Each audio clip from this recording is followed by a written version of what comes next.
Roberto tá bom friend de família, de minha mama, de minha tanta, de minha vela. Dentro da casa, sempre malante, tá escuta Galáctica, de chiquito. Então, agora me veio para Holanda, acabei de estudar.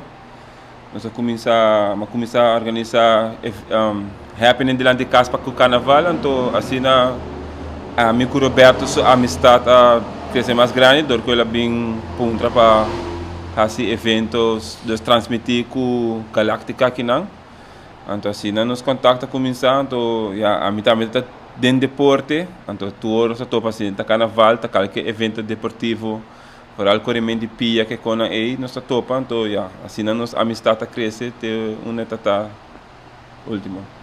Eu começar com o Roberto, precisamente tem anos sem nós transmitir, então, é que a walkie com, agora eu bem back. E ela é bem segundo o carnaval, então ela gosta do ambiente de casa. E é que tem caminho vasto, tem algo mais seguro para transmitir. Você está sentindo na casa também, então ela começa a transmitir, ela app me, então ela está mandando meneer técnico Marcos Beslip, está também set up na Inta, nós escolhemos de internet, então assim é que começa a cultura, carnaval.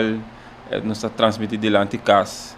Então, passina também do pueblo de Aruba e sua transmissão via rádio.